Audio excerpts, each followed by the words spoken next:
전도서 1장 12절부터 18절까지입니다.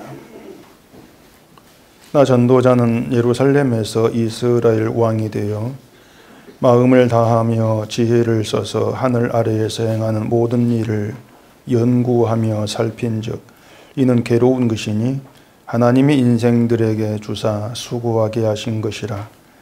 내가 해 아래에서 행하는 모든 일을 보았노라. 보라, 모두 다 헛되어 바람을 잡으려는 것이로다. 구부러진 것도 곧게 할 수 없고 모자란 것도 셀 수 없도다. 내가 내 마음 속으로 말하여 이르기를 보라, 내가 크게 되고 지혜를 더 많이 얻었으므로 나보다 먼저 예루살렘에 있던 모든 사람들보다 낫다 하였나니 내 마음이 지혜와 지식을 많이 만나보았음이로다. 내가 다시 지혜를 알고자 하며 미친 것들과 미련한 것들을 알고자 하여 마음을 썼으나 이것도 바람을 잡으려는 것인 줄을 깨달았도다.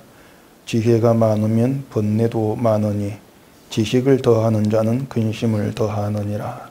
아멘. 기도하겠습니다.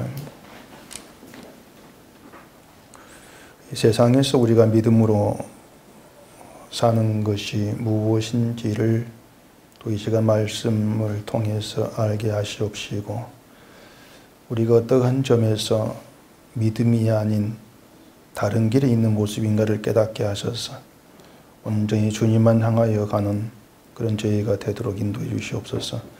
예수님 이름으로 기도합니다. 아멘. 그 언제부턴가 사람들이 그 힐링이라는 말을 좀 많이 하죠.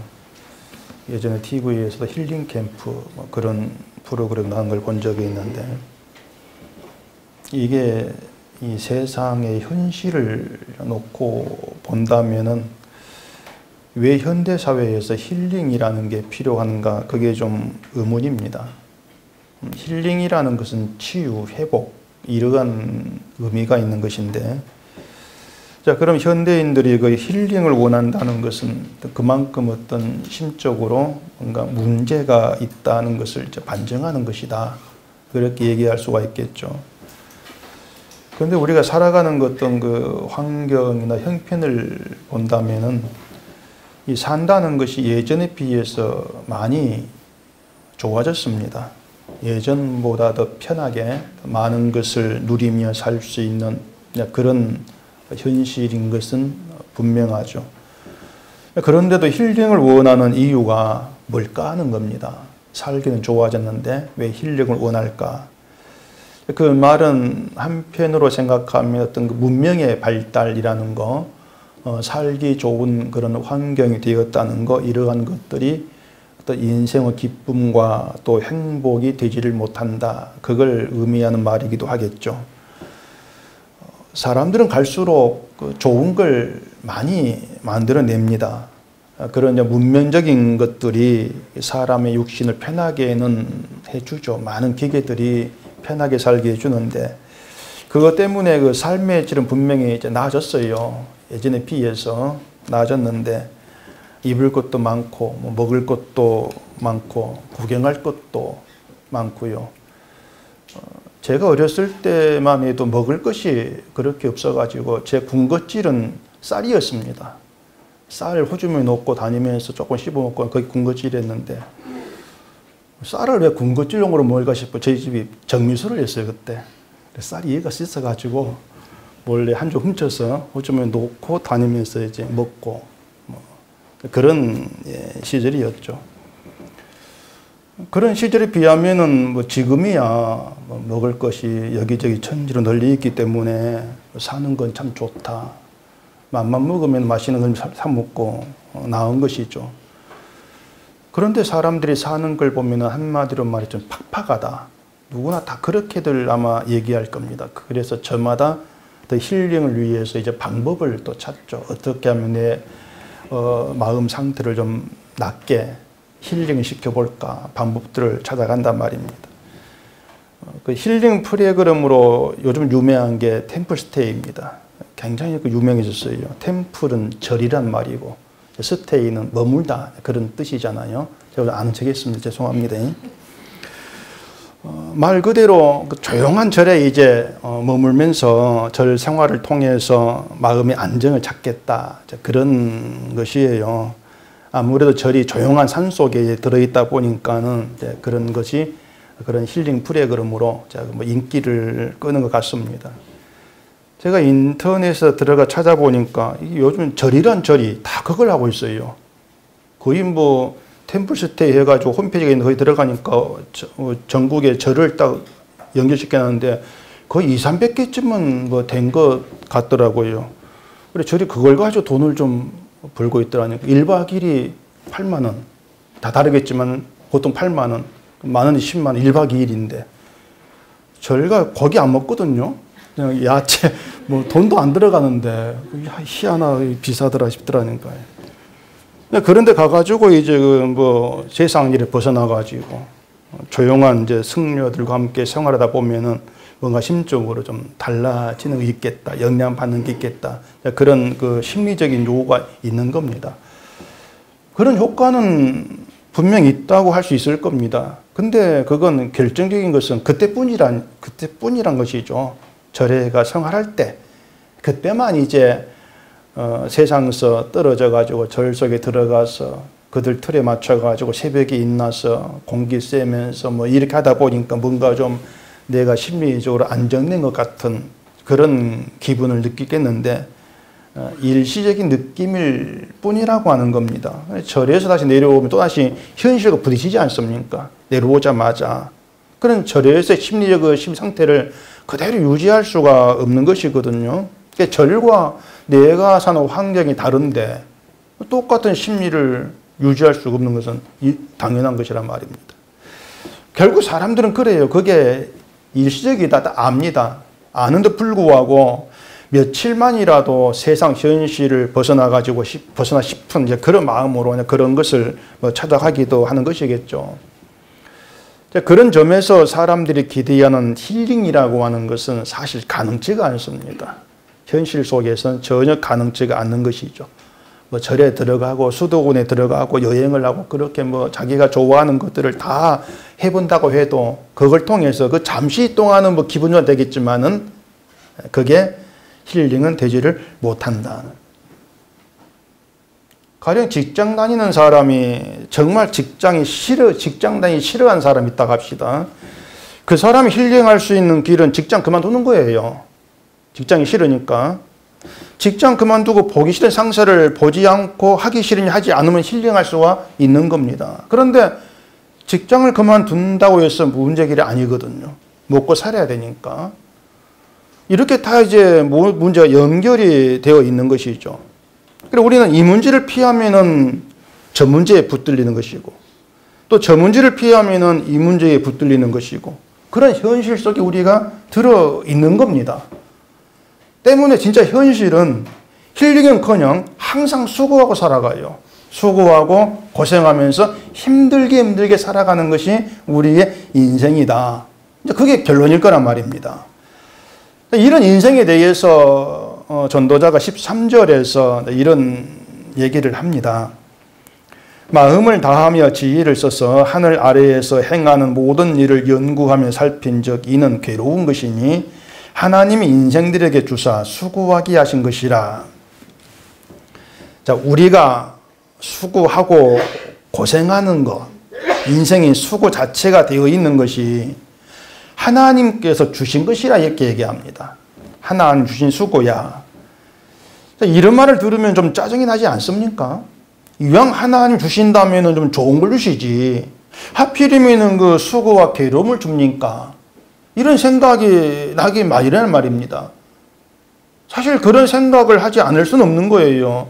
누구든지 하나님께로부터 내가 원하는 나에게 좋은 것, 이걸 받고 싶어 하는 것이지, 뭐 인생의 괴로움, 인생의 수고, 고통, 그런 걸 받고 싶어 하는 사람이 누가 있냔 말이에요. 아무도 없단 말입니다. 결국 우리는 이런 내용들을 보면서, 아니, 하나님 왜 수고를 주십니까? 이런 반발이 튀어나온다는 것 자체가 뭐냐면, 우리는 기본적으로요, 하나님께서 하신 일에 대해 반발한 존재들입니다. 우리는 늘 그래요. 하나님이 하신 일을 우리 마음에 안 들어요. 늘 반대하고 반발하고 싶어 하는 거예요. 그렇게 하나님께 반발하며 살아가는 인생에서 결국 우리에게 남는 게 뭐냐? 결국은 하나님이 준 수고, 그것만 달랑 남더라는 겁니다. 그게 인생이다. 돈을 벌어서 돈을 남긴다 할지라도 그 돈을 벌기 위해 수고와 고생한 그 인생은 사라지지가 않죠. 돈 자체가 고생했다는 증거물이기 때문에. 그래서 인생은 오늘도 수고하고 내일도 수고하고 그렇게 살다가 하나님의 때가 되면 수고만 남기고 흙으로 돌아간다. 그걸 인생으로 이렇게 얘기를 하고 있는 겁니다. 때문에 전도자의 말은요, 우리가 세상에서 살아가는 인생 현실 그대로 지금 얘기하고 있는 거예요. 살다가 죽으면 결국 너희는 수고만 남기고 흙으로 돌아가. 그게 인생이잖아. 그 얘기란 말이죠. 살아가는 어떤 그 환경은 다르죠. 다 다르지만은 인생은 같아요, 결국은. 수고만 남긴 인생이다. 그런 점에 우리는 모두 같은 이제 길 속에 들어와 있는 것이죠. 전도자 그렇게 말했잖아요. 하늘 아래에서 행하는 모든 일을 연구하며 살핀 적 이는 괴로운 것이니. 하늘 아래에 살아가는 인생을 연구하고 살핀 결론이 괴로움이다. 그겁니다. 그리고 괴로움을 하나님께서 주셨다는 것이 이제 현실로 되어 있는 겁니다. 그래서 낙심이 될지 모르겠지만 인간이 수고하고 살아가야 되는 현실에서 벗어날 방법은 없습니다. 수고하고 살아가는 그 인생을 우리는 끝까지 견뎌내야 됩니다. 축하드립니다. 수고할 인생. 수고를 벗어날 길은 하나님께서 수고를 주지 않는 것인데 그건 하나님의 뜻이 아니란 거예요. 오늘 14절 보실까요? 내가 해 아래에서 행하는 모든 일을 보았노라. 보라 모두 다 헛되어 바람을 잡으려는 것이로다. 구부러진 것도 곧게 할 수 없고 모자란 것도 셀 수 없도다. 이게 세상 일이라고 하는 것이 이제 내 마음대로 바꿀 수 있는 것이 아니지 않습니까? 그래서 내가 원한 인생을 살고 싶은 마음에서 하는 모든 일들에 대해서 난 이걸 이루고 싶어. 그런 계획 속에 하는 모든 것에 대해서 헛되이 바람을 잡으는 것이로다. 그렇게 얘기를 한단 말입니다. 이런 내용들이 계속 이어나오기 때문에 이제 우리가 전도서를 보게 되었지 마치 뭐 좀 맥이 빠진 것 같은 그런 느낌이 들 수가 있는 거예요. 전부 다 헛되다. 바람 잡으는 것 같다. 이렇게 얘기하니까 아니 그럼 내가 뭘 하면 되지? 또 이런 혼란에 이제 빠질 수가 있는 거예요. 뭔가 맥이 쭉 빠진 것 같은 그런 느낌이 드는 것이죠. 그런데 이제 늘 그래요. 우리가 성경 보면서 이런 느낌이 들고 이런 기분이 들고 이런 생각이 들고 이런 것들이 뭐냐면 우리가 어쨌든 하나님의 하신 일을 우리가 생각지 아니하고 나를 자꾸 생각한다. 항상 그 증거물이라고 아시면 되는 거예요. 늘 나를 생각한다. 이 사람이랑 그렇습니다. 인생 그랬을 때 인생을 좀 의미 있게 살고 싶다. 그 생각이 많아요. 인생을 의미 있게 살고 싶다. 그런데요. 우리가 뭘 한다 할지라도 인생을 의미 있게 만들 수가 없어요. 우리가. 근데 의미 있는 인생을 살고 싶어가지고 의미 있게 하려고 뭔가를 자꾸 하려고 하니까 그걸 두고 헛되이 바람을 잡으려는 것 같다. 이렇게 얘기하고 있다. 그 말입니다. 그 전도서 1장 2절을 한번 다시 보십시다. 전도자가 이르되 헛되고 헛되미 헛되고 헛되니 모든 것이 헛되도다. 자, 솔로몬이란 사람이 부귀영화를 다 누린 그런 사람이지 않습니까? 이제 그런 사람이 헛되다 이렇게 얘기를 하니까 아, 사람이 죽으면은 재물도 권력 다 의미 없는 것이구나. 그런 뜻에서 솔로몬이 헛되다 이렇게 얘기하는 것처럼 생각하기 쉽단 말입니다. 죽으면 다 필요 없어. 돈도 필요 없고 다 필요 없어. 그래 헛된 것이야.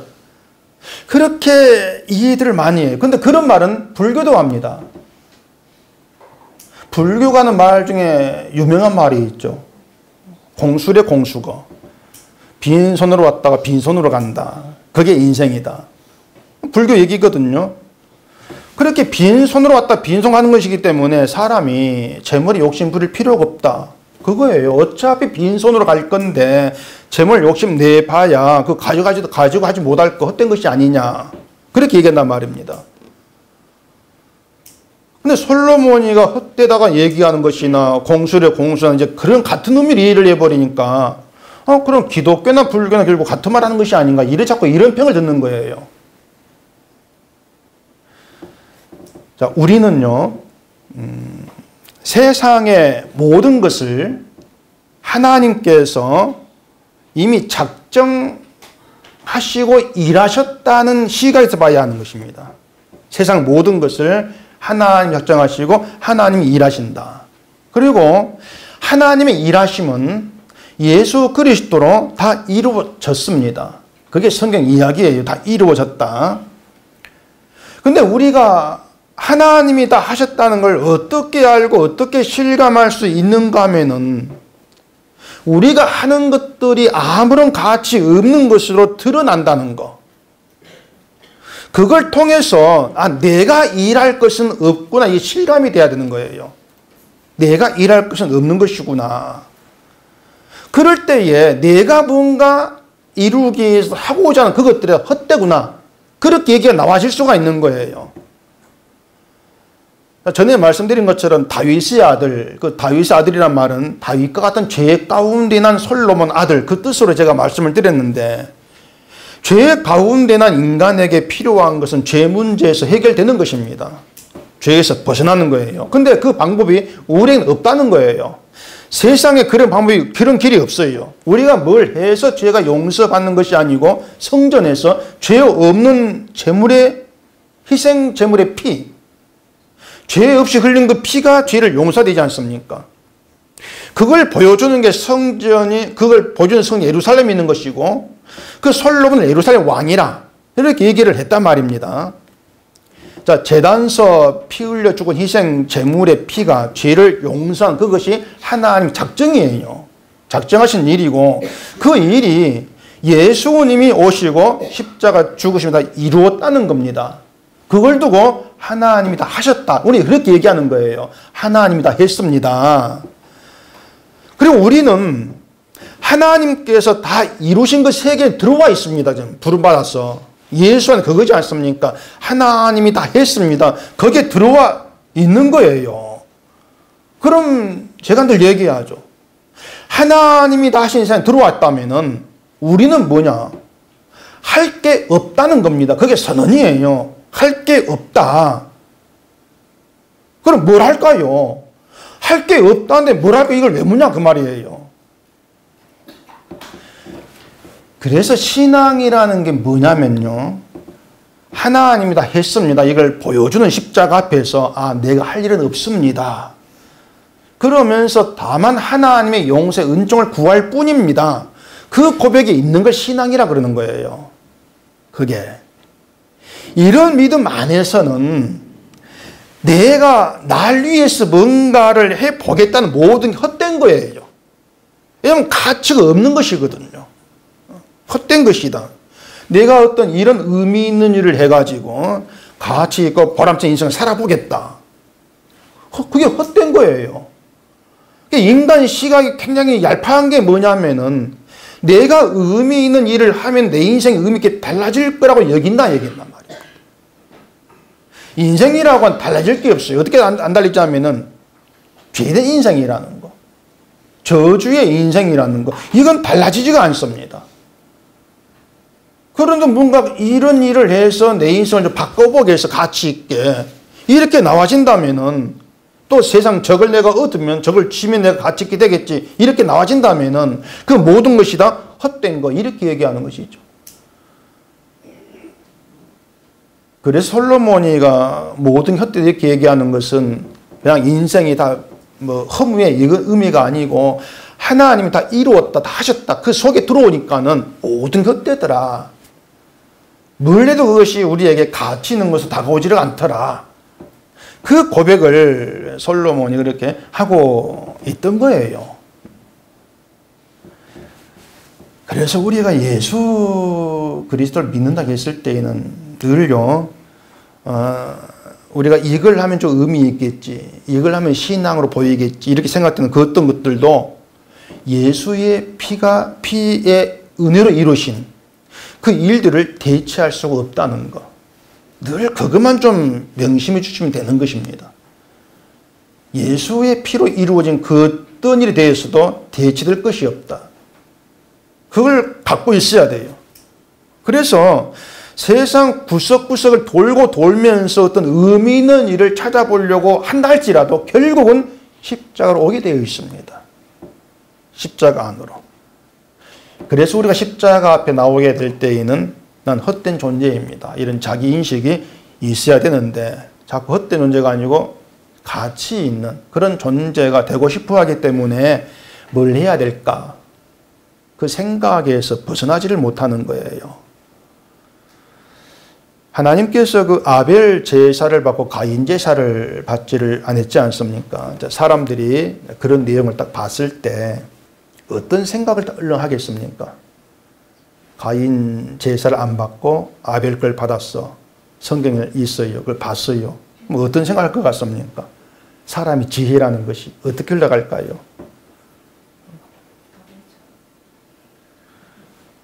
하나님이 아벨 걸 받고 가인 걸 안 받았으니까 그 제사의 차이를 보려고 하는 거예요. 어떻게 다를까? 왜 가인 걸 안 받았지? 뭐가 다르지? 이런 의문을 이제 품고 찾아보는 거예요. 그럼 뭘 찾아내겠습니까? 하나님께서 받으신 제사가 어떤 것인가 찾아가지고 내가 그 제사를 드리겠다는 겁니다. 내가 그렇게 제사를 드려서 내 제사를 받게 하겠다. 늘 그런 의도가 나오게 돼 있어요. 그래 생각하는 것이 가인 제사는 정성이 부족했을까? 그런 궁리하는 것이고, 가인 제사는 재물에 문제가 있을까? 그렇게 궁리하는 것이고, 그런 식으로 문제를 찾는 것입니다. 그리고 자신을 그 문제점을 해결해 가지고 하나님 기뻐하는 제사를 드리겠어. 그게 인간 발상이에요. 그게 인간의 지혜예요.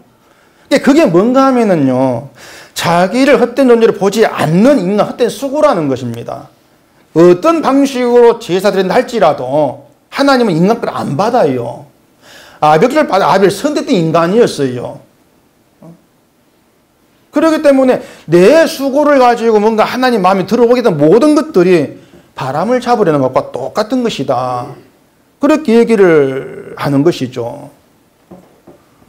그게 전도자의 이제 말로 이렇게 다가와지는 거예요.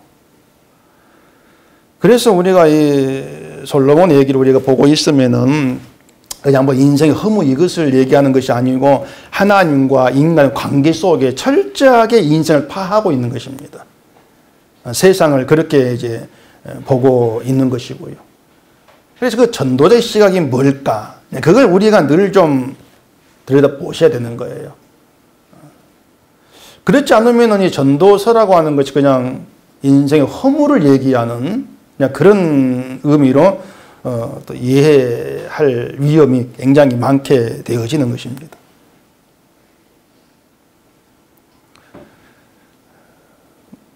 그 아까 15절에 보면은 그 구부러진 것도 곱게 할 수 없고 모자란 것도 셀 수 없다 이렇게 얘기했지 않습니까?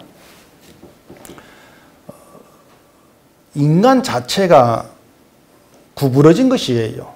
인간 자체가 구부러져 있어요. 선악과를 먹고 자기를 위해서 자기 중심으로 살아간 존재로 구부러져 있습니다. 이걸 무슨 체제로 곱게 펼 수 있습니까? 구부러진 인간을. 성품 자체가 완악한데 인간이. 그걸 어떻게 곱게 펼 수 있어요? 길은 하나입니다. 구부러진 상태 그대로 하나님께 나가면 되는 거예요. 이걸 기독교인들이 그걸 자꾸 무시하려고 하는 거예요. 하나님께 내가 나가는 건데 구부러진 이런 상태로 가면 되겠냐는 것입니다. 좀 바르게 펴야지. 나를 좀 잘 펴가지고 곱게 만들어가지고 나가서 하나님이 좀 기뻐할 만한 그런 내가 돼야지. 그 생각에서 정말 벗어나지를 못합니다. 참 답답해요. 하나님 어떤 의도, 십자가를 그 사건을 땅에 있게 하신, 예수를 보내 그 피로 모든 이루셨다고 하신 그 하나님의 그 의도, 그 뜻, 도무지 그걸 보지를 못하는 거예요. 내 뜻만 자꾸 생각할 뿐이지. 그래 늘 어긋나는 거예요. 모자란 것도 셀 수 없다. 그것도 같은 뜻입니다. 인간은 모자란 존재예요. 모자라요. 근데 인간의 모자란 것이 뭘까? 이것을 세고 파악해서 모자란 걸 채워가지고 모자란 인간으로 될 수 있느냐? 안 된다는 겁니다. 셀 수가 없다는 거예요. 그러니 기독교인이란 사람들이 생각하는 것들을 보면 참 가관이란 말입니다. 정말 가관이에요. 나의 모자란 거, 자기의 부족하다고 생각된 것들을 채우려고 애를 쓰죠. 내가 기도가 모자라, 헌신이 모자라, 이런 식으로 자기를 세우고 있는 거예요. 그리고 그걸 채워가지고 모자람이 없는 하나님 자로 하나님께 나가겠다는 거예요. 이게 인간 지혜입니다. 그것이. 인간 방식이고. 그런 것들이 헛되이 바람을 잡으려는 것이고 결국 번뇌가 되고 근심이 된다. 그 얘기를 하고 있는 거예요. 오늘 본문도 16절을 보십시다.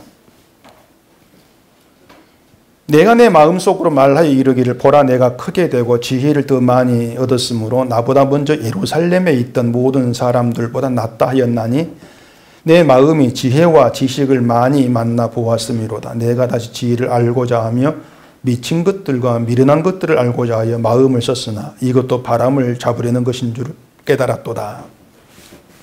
자, 솔로몬이 지혜가 많은 사람이었죠. 지혜가 많았는데 그래서 솔로몬 스스로도 장담하기를 나 이전에 예루살렘에서 다스린 어느 누구보다도 내가 뛰어난 지혜를 가진 사람이다. 이렇게 자부한 것입니다. 그만큼 자기에 대해서 우월감을 이제 가지고 있었던 것이죠. 난 지혜가 이렇게 많어. 그리고 더 많은 지혜를 얻기 위해서 힘을 썼고 또 미련하고 어리석은 자들을 알기 위해서 애를 썼는데 그것도 바람을 잡으는 것이더라. 그렇게 깨달았다는 거예요.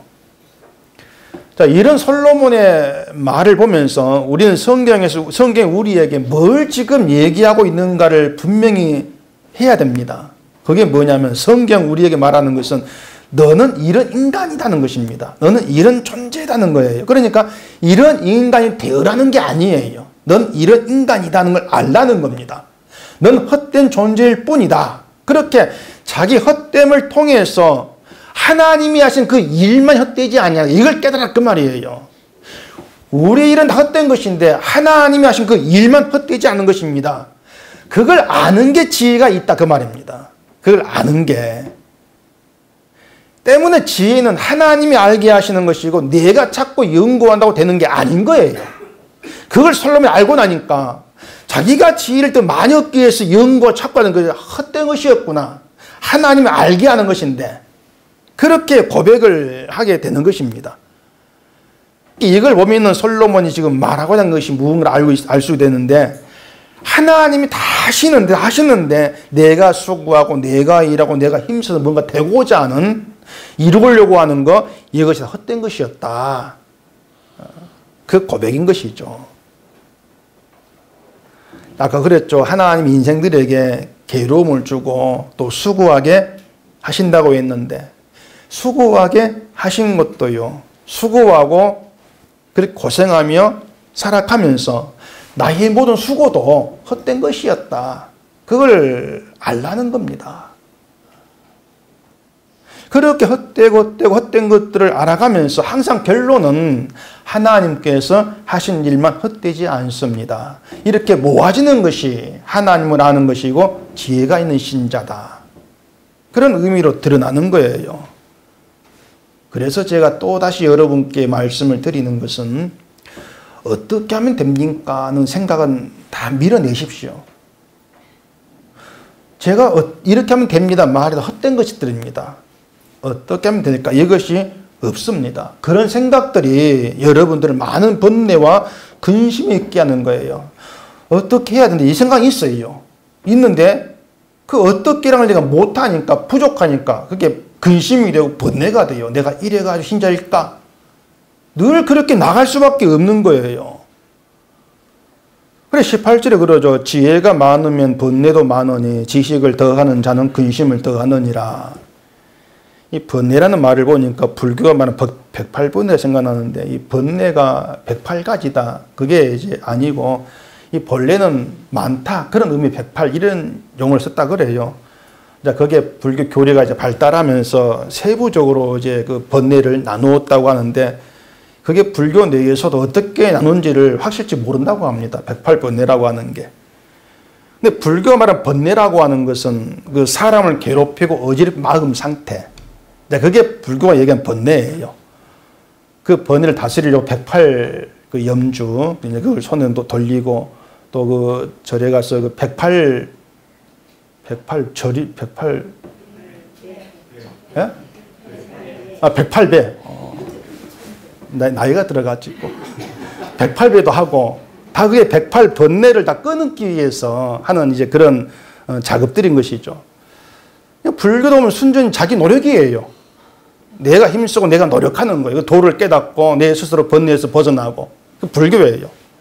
근데 솔로몬이 말하는 번뇌라고 하는 것은 사람이 자기 뜻을 세우고 내 힘으로 그걸 이루려고 하는 집착의 산물이에요. 집착의 산물. 자, 목사에게는 교회 부흥이 항상 목표고 목사의 뜻입니다. 교회 부흥이 집착을 어마어마하게 하고 있습니다. 교회를 부흥시키기 위해서 내가 뭘 해야 될까? 이런 문제가 늘 고민이 되는 것이고, 여기저기에서 부흥 뭐 사례를 이제 가서 듣고 배워가지고 또 교회 그때 적용시키기도 하고 그런 것들을 많이 합니다. 교회에 대한 뿌리 깊은 집착을 갖고 있는 것이죠. 그게 늘 번뇌로 자리하는 거예요, 목사에게는. 번뇌예요. 교회에 대한 집착이 자기에 대한 자책이 되기도 하고, 내일 못할까 자체, 한탄이 되기도 하고, 분노가 되기도 해요. 그래서 교인들에게 전도 안 한다고 야단도 치고 그러죠. 교회를 키워내니까 또 교인이 집착을 하고, 사람에게. 전도가 예수님 지상 명령인데 왜 안 합니까? 온갖 협박들을 막 다 하지 않습니까? 결국 교회에 집착하면서 그게 욕심이라는 것을 모르는 겁니다. 오히려 하나님 뜻이다. 이렇게 이제 포장을 해버리는 것이죠. 그렇게 흘러갈 수밖에 없는 그 이유가 뭐냐면은 하나님께서 우리를 이 땅에 살게 인생을 주신 그 이유. 늘 그걸 놓치고 있는 거예요. 하나님의 그 뜻, 하나님의 의도. 이걸 안 보는 거예요. 시편 90편을 한번 보십시다. 시편 90편 8절. 주께서 우리의 죄악을 주의 앞에 놓으시며 우리의 은밀한 죄를 주의 얼굴빛 가운데 두셨사오니 우리의 모든 날이 주의 분노 중에 지나가며 우리의 평생이 순식간에 다하였나이다. 우리의 연수가 70이요 강건한 80이라도 그 연수의 자랑은 수고와 슬픔뿐이요 신속기간이 우리가 날아가니이다. 잘 아는 그런 내용이죠. 대개 이 내용을요, 세월이 참 빠르다. 거기에만 초점을 두고 보게 됩니다. 근데 자세히 보면은 세월이 빠르다는 것을 말하려고 하는 것이 아니고 우리가 어떤 인생 아래에 있느냐 이걸 지금 말해주고 있는 거예요. 자, 그 8절 보면은 주께서 우리의 죄악을 주의 앞에 놓았다 이렇게 말하죠. 우리 죄를 주 앞에 놓았어요. 그러니까 우리는요 주의 앞에서 이미 죄의 존재로 나와 있는 겁니다. 이미 죄를 놨어요. 그리고 우리의 모든 날이 주의 분노 중에 지나간다 그래요. 주의 분노 중에. 우리의 모든 날에는 기쁜 날도 있고 행복한 날도 있고 다 그렇지 않습니까? 늘 우리가 막 울고 짜고 그런 날만 있는 게 아니거든요. 내가 열심히 뭐 착한 일도 한 날도 있고 그런 날이에요. 그런데 그 모든 날이 내가 기뻤던, 내가 행복했던, 내가 착한 일 했던 상관없이 그 모든 날이 주의 분노가 지나간 날일 뿐이다. 이렇게 얘기하고 있는 거예요. 마치 끝없는 터널 안에 기차가 지나가는 것처럼 우리 인생 자체가 주의 분노라고 하는 터널을 속에 그냥 지나가는 거. 그런 것일 뿐이란 얘기입니다. 결국은 내가 어떻게 살아, 내가 기뻐했던 행복했던 상관없이 우리 주의 분노 안에 있을 뿐이야. 왜? 죄가 드러나 있으니까. 그 얘기를 하고 있는 거예요. 그러면은 그 우리 인생 속에서 내가 모든 날에 뭘 했다 할지라도 의미가 없는 거죠. 내가 뭘 했든지 간에 우리의 모든 날은 주의 분노 중에 지나갈 뿐이니까. 내가 뭘 한다 해가지고 분노를 거둘 수가 없는 것이니까. 그래서 인생을 70을 살든 80을 살든 몇 년 산다 할지라도 우리에게 있는 것은 수고와 슬픔밖에 없다. 내가 잘했다는 거 나와질 수가 없어. 그 얘기를 하는 것입니다. 그래 시편 그 내용도 인생 금방 지나간다. 덧없어 허무한 인생이야. 이걸 알라는 것이 아니고 우리가 인생이라고 하는 것이 하나님 관계에서 어떤 현실에 있는가를 보라는 겁니다. 분노 중에 있는 게 우리 인생이다. 그거예요. 그리고 우리는 어떤 인생을 살아도 그 분노 중에서 벗어날 채간이 없다. 근데 솔로몬처럼 내가 가장 지혜가 있어. 더 지혜 있으려고 지혜를 연구하고 찾고 그렇게 사는 게 무슨 의미가 있지 않그 말입니다. 분노 중에 있는 것인데. 주께서 우리 죄악을 주의 앞에 놓으셨다는 것도 알지를 못하고 하나님 마음에 드는 신앙생활을 해보겠다고 예를 쓰면서 그런 내 신앙이 좋다고 스스로 만족하고 살아가는 이런 것들이야말로 미친적이고 미련한 것이다. 그겁니다. 그게 미친 것이다. 그게 미련한 것이야. 때문에 솔로몬처럼요. 뭐 세상 보면서 누가 미치냐 누가 정신 나간 사람이냐 이걸 찾을 필요가 없습니다. 왜 그렇습니까? 내가 미친 사람이고 내가 미련한 사람이니까 딴 데가 찾을 필요가 없어요. 나니까. 솔로몬이 그걸 깨닫고 자기가 미친 사람이고 자기가 미련한 사람인데 누가 미치냐 찾으려고 하니까 그게 바람 잡는 것이다. 헛된 것이 이렇게 얘기를 하고 있는 겁니다. 번뇌가 많은 것도 결국 그 때문이에요. 하나님께서 보시는 인간은 실상을 모른다는 겁니다. 주의 분노 중에 지나가는 것이 인생 이걸 모르고 있는 것이에요. 연수의 자랑에 수고와 슬픔뿐이라겠죠. 수고와 슬픔도 하나님 주신 것이라겠습니다. 아까 얘기한 것처럼 아니 하나님께서 왜 인생을 그렇게 끌어갑니까? 불만이 나와지죠. 수고와 슬픔보다도 편함과 기쁨만 있는 인생을 끌어가면 안 됩니까? 그런 불만이 있죠. 그런데 하나님의 그 작정과 하나님의 우리를 인도할 의도는 뭐냐면요. 세상의 편함이 아니고 영광됨이에요. 영광됨. 이걸 생각하면은 수고와 슬픔 속에서 이 세상에 주는 안식이 없다는 걸 알라는 겁니다. 세상에 안식은 없다. 그리고 하나님 주시는 안식에 머물길 소망이라는 거예요. 안식은 하나님께만 있다는 거죠. 그 하나님이 준 안식이 뭡니까? 하나님이 다 이루심으로 이 땅에 오신 예수 그리스도가 안식이에요. 예수님이. 결국 다 이루신 예수 그리스도가 저와 여러분이 머물 안식의 자리라 그 말입니다. 이걸 가르치고 있는 거예요.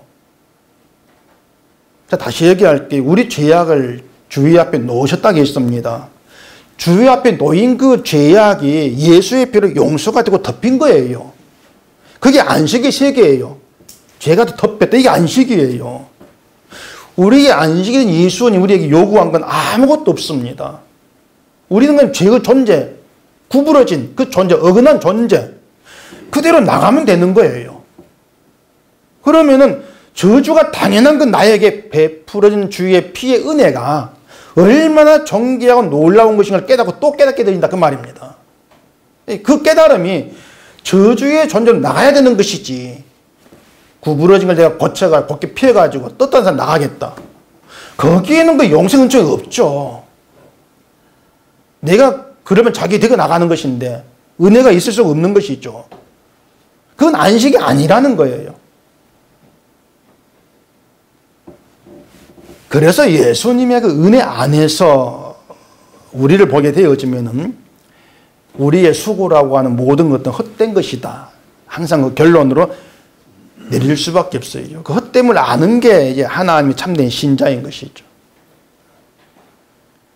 그래서 신자라고 해서 수고와 슬픔이 없는 인생으로 바뀌는 게 아닌 겁니다. 신자 역할이 예수 믿음 복받고 편히 잘 사는 이걸 보여주는 게 아닌 거예요. 그게 우리 역할이 아니에요. 신자 역할은요, 수고와 슬픔뿐이 인생을 살아가면서 참된 안식이 되시는 예수를 증거하는 겁니다. 그게 여러분의 역할이에요.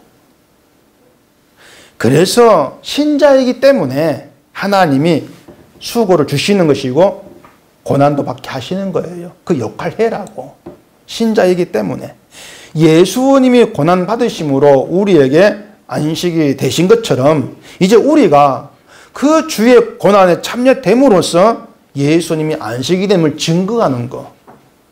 그게 우리가 나와 있는 신자됨의 자리, 부름받은 자리라는 것입니다. 이것도 뭘 하라는 게 아니에요.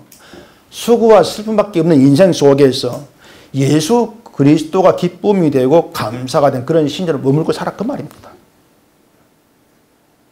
날마다 우리의 죄를 확인하면서 그 모든 죄를 피로 덮으시고 죄 없는 자로 여김받게 하신 그 예수님으로 기뻐하는 하나님의 사람으로 살아가라. 그러라고 부르신 거예요. 그렇게 살라고. 이게 우리를 신자 되게 하신 이유라는 것을 좀 잘 마음에 두시고, 내가 뭘 해서 신자 될까? 전혀 없으니까 그런 쪽에는 전혀 기웃거리지 마시고요.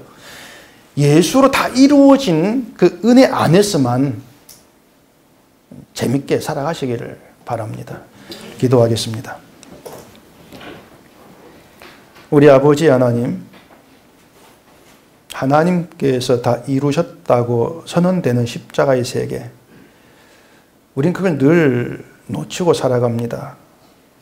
우리 주를 보는 것이 아니라 나를 바라보면서 나의 부족과 나의 못남, 그게 나의 자책으로 다가오고, 내가 그런 것들을 채워서 하나님 기뻐할 만한 사람이 되어볼까, 이런 궁리들, 이런 모든 것들이 다 헛되다는 것을 우리가 솔로몬의 말을 통해서 깊이 깨달아 알게 하시고, 헛되지 아니한 예수 그리스도의 세계, 오직 주님의 은총만 바라고 그 은혜 마음껏 누리기를 소원하는 우리가 되게 해주시옵소서.